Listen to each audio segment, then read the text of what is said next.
हाल ही में south Dakota में कुछ दिलचस्प हुआ है। ये तमाम इंटरनेट पर था, तो शायद आप इसके बारे में जुलाई 2022 में पहले ही जान चुके होंगे। इस हालत में आसमान अचानक सब्ज हो गया। तो वहाँ जो कुछ हुआ वो इंसान की वजह से था, फितरत की वजह से। आइए मालूम करते हैं। मंगल 5 जुलाई 2022। एक भारी तूफान के फौरन बाद अमेरिका में जनूबी डकोटा का आसमान अब भी अब्र आलूद था। मकामी लोग आखिरकार बाहर गए और देखा कि आसमान पर गहरा सब्ज रंग है, और उन्होंने पहले कभी ऐसा कुछ नहीं देखा था। लोगों ने कहा कि यह साइंस फिक्शन है, यहाँ तक कि किसी हॉरर फिल्म से सीधा कुछ लगता है। हैरत अंगेज तौर पर साउथ डकोटानर्स ने फौरी तौर पर सोशल मीडिया पर खबरें फैलाना शुरू कर दी। लोगों ने ट्विटर पर अपनी खूबसूरत लेकिन इंतहाई खौफनाक तस्वीर शेयर की। उन्होंने सिविक्स फॉल्स शहर पर आसमान दिखाया और चंद दूसरे कस्बे। अगरचे ये किसी माफौक अलफितरत चीज की तरह लग सकता है, हकीकत में ये कोई खौफनाक वाकया नहीं है। ये रोशनी और माहौल का एक सादा खेल है। ऐसा कुछ शाज़ व नादिर ही होता है, और आमतौर पर उसका मतलब है कि वाकई ख़राब मौसम करीब आ रहा है। और ये जनूबी डकोटा में जो कुछ हुआ इस पर भी सच है। इससे पहले कि लोगों ने तस्वीर शेयर करना शुरू की, सिविक्स फॉल्स के कस्बे में गरज चमक का तूफान आया। इसकी तस्दीक यूएस वेदर सर्विस ने की है। ये समुद्री तूफान खौफनाक था। हवा की रफ्तार तकरीबन 100 मील फी घंटा थी। हवा की रफ्तार पर बफोर्ड पैमाने के मुताबिक ये तेज़ तरीन और तबाहकुन तूफान है। इस पैमाने पर सिर्फ 12 नंबर हैं, और ज़्यादा से ज़्यादा हवा की ताकत 73 मील फी घंटा से शुरू होता है। लेकिन ये सब खबरों में क्यों नहीं है? क्योंकि ये रिहायशियों के लिए मामूल की बात है। रियासत-ए मुत्तहिदा अमेरिका में गरज चमक के तूफान अक्सर आते हैं, खास तौर पर गर्म महीनों में, और ऐसे 10 में से एक गरज चमक के साथ कुछ संजीदा हो सकता है, एक तूफान की तरह। ये एक इस्तिस्ना नहीं था। ये नाम नेहाद डिरिको तूफान था। डोराको बहुत वसी और तवील जिंदा है। यह दर हकीकत तेजी से चलने वाले ग्रुप का मजमुआ है, मूसलाधार बारिश में शदीद गरज चमक के साथ। लोग अक्सर कहते हैं कि डिरिको तूफान की तरह मजबूत है। अब भी उनके दरमियान फर्क है। बगुला एक भंवर है जो हवा का घूमता हुआ कालम है। ये आमतौर पर तकरीबन 500 फुट कुतर एसी में होता है, अगरचे बाज़ औकात इसकी चौड़ाई 2.5 मील तक पहुंच सकती है। मैं इन लोगों से हसद नहीं करता जो इससे ठोकर खाते हैं, लेकिन अहम बात यह है कि वो घूमते हैं। हुआ किसी गैर मरी मरकज़ के करीब दायरे में बहुत तेज़ी से चलती है। डिरिको एक तेज़ तूफान है, सीधी लकीर की हवाओं के साथ तेज़ गरज चमक का निज़ाम। दूसरे अल्फाज में ये घूमता नहीं है। इसके बजाय डिरिको कहीं एक नुक्ता का इंतखाब करता है और सिर्फ उसकी तरफ भागता है, एक बहुत हौसला अफजा मैराथन रनर की तरह। अगर हम डायरेको का मवाजना एक आम तूफान से करें, मुअख्खर ज़िक्र की ताकत की 6 सतहें हैं, 40, 380 मील फी घंटा। तो डिरिको एक छोटा सा होता है। औसत सतह 1 से 2 तूफान। आमतौर पर उसकी रफ्तार की हद के अंदर अंदर है, 73 से 113 मील फी घंटा।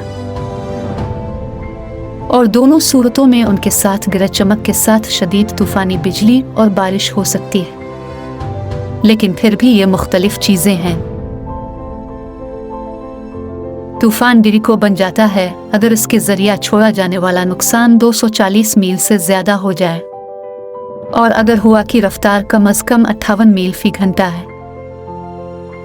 पेशिनगोई करना काफ़ी मुश्किल है। ये एक वाज़े दिन भी बन सकता है जब माहिरीन मौसमियात किसी तूफ़ान का भी अंदाज़ा नहीं लगाते हैं, और फिर हवाएं अचानक नमूदार होती हैं।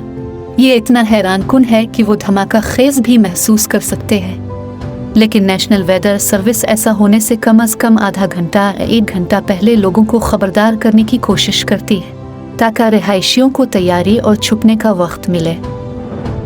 इस बार कुछ मुख्तलिफ नहीं था। यह तूफान तकरीबन पूरे जनूबी डकोटा को अपनी लपेट में ले गया। नीज, मिनेसोटा और आयोवा की रियासतें, नताइज काफी संगीन थे। 30,000 से जायद लोग बिजली से महरूम हो गए। खुशकिस्मती से लोग ठीक थे। इसकी वजह यह है कि मकामी लोग डेरिकूज के आदी हैं। ताहम सब्ज आसमान कुछ मुख्तलिफ है। ये मकामी लोगों के लिए एक बहुत ही गैर मामूली मंजर बन गया। सब हैरान थे कि ऐसा क्यों हुआ। ये एक बुरी अलामत थी या मौसम का एक आम वाकया।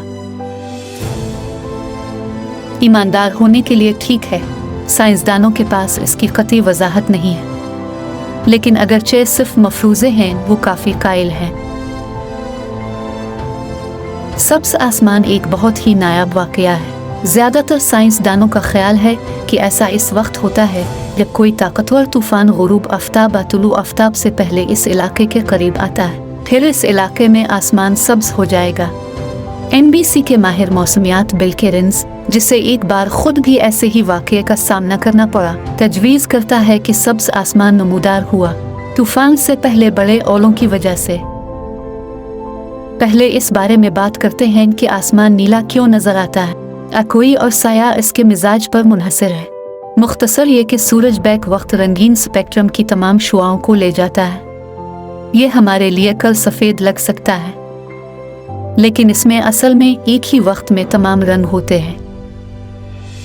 ताहम इन रंगों की लहरों की लंबाई मुख्तलिफ होती है। मिसाल के तौर पर बिल्लो शुआएं दूसरी शुआओं से छोटी होती हैं। वो हुआ के मालिक्यूल्स से छलांग लगाते हैं। सुर्ख लहरों से बेहतर है ताकि वो हम तक तेजी से पहुंचे। इसकी वजह से आम साफ दिन पर आसमान नीला लगता है। एन इसी वक्त पर सुर्ख और नारंगी रंग की लहरें बहुत लंबी हैं और आहिस्ता आहिस्ता मुंतकिल, लिहाजा वो आम तौर पर पीछे रह जाते हैं। लेकिन जब सूरज उफ़ुक़ से नीचे जाता है या तुलू होता है, किरण की समत बदल जाती है और ये लहरें हम तक बेहतर तरीके से पहुंचती हैं। इसका मतलब यह है कि यहाँ तक कि अगर तुलू आफ्ताब और गुरूब आफ्ताब हमारे लिए सुर्ख और नारंगी लगते हैं, दर हकीकत इनमें अब भी नीली और सब्ज़ लहरें मौजूद हैं, लेकिन उन्हें हम तक तेज़ी से पहुँचने के लिए कुछ उछालना पड़ेगा और सुर्ख लहरों से ज़्यादा मजबूत हो जाते हैं। क्या आपने अंदाज़ा लगाया है कि मैं क्या हासिल कर रहा हूँ? ये वो जगह है जहाँ पानी खेल में आता है। बादल पानी की बूंदों से बनते हैं जब वो काफ़ी बड़े हो जाते हैं, लेकिन अभी गिरते नहीं हैं। मिसाल के तौर पर तेज़ हवाओं की वजह से वो इस बात को मुतासिर करते हैं कि रोशनी आसमान में कैसे बर्ताव करती है। बड़े भारी तूफ़ान ज़्यादातर पानी और ओलों पर मुश्तमिल होते हैं और पानी नीली और सब्ज़ शुआओं को सबसे बेहतर मुनक्किस करता है। यही वजह है कि दरियाओं और झीलों का पानी हमें नीला सब्ज़ लगता है, अगरचे हकीकत में ये शफाफ है और हाँ तहालब भी अहम है। इसलिए चंद अहम अवामिल हैं कि आसमान क्यों सब्ज़ हो सकता है।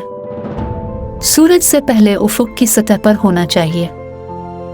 एक और उन्सर यह है कि जब तूफ़ानी बादल करीब आ रहे हैं तो उन्हें आसमान को मुकम्मल तौर पर नहीं ढांपना चाहिए। सूरज की शुआओं के लिए अभी थोड़ी सी गुंजाइश बाकी है, फिर बमुश्किल काबिल दीद नीली करने तूफ़ानी बादलों की तरफ छलांग लगाती है। वो पानी की बूंदों और ओलों से पसपा होते हैं। सुर्ख गुरूब के साथ घुल मिल कर वो एक रोशन सब्ज़ रोशनी में बदल जाते हैं और ये सब्ज़ रोशनी सारे आसमान पर फैल रही है। यही वजह है कि इनमें से अक्सर सूरतों में जब आसमान सब्ज़ हो जाता है, लोग इसे सिर्फ शाम को देख सकते हैं। हाँ, ये दिन के वस्त में भी हो सकता है, लेकिन चूँकि हालात पहले ही काफ़ी मखसूस हैं, दिन के वक्त ऐसा कुछ देखना और भी नायाब है। फिर भी अगर आपको सब्ज़ आसमान नज़र आता है तो आपको घबराने की ज़रूरत नहीं है। इसका लाजमी मतलब ये नहीं है कि एक खौफनाक तूफ़ान करीब आ रहा है। अगरचे इम्कानात ज़्यादा हैं, लेकिन फिर भी ये कोई उसूल नहीं है। ये सिर्फ तेज़ बारिश अब भारी ओले हो सकती है। दूसरे अल्फाज में, अगर आपको सब्ज़ आसमान नज़र आता है और अपनी कार को छुपाएं, ताहम अगर आप खुशकिस्मत थे कि अपने घर के आराम से शानदार आसमान को देख सके, ये वाकई बहुत दिलचस्प है। अगर आपको इस तरह की किसी चीज़ की एक झलक मिलती है, बस इतना जान ले कि आपको बहुत नायाब और ख़ास चीज़ का तजुर्बा करने का मौका मिला। कुछ लोगों ने कहा कि यह सबसे ज़्यादा नाकाबिल यकीन चीज़ थी जो उन्होंने कभी देखी थी। आज के लिए बस यही है, तो वीडियो को लाइक करें और अपने दोस्तों के साथ शेयर करें। अगर आप मज़ीद चाहते हैं तो इन वीडियोस पर क्लिक करें और ब्राइट साइड हिंदी और उर्दू पर रहें।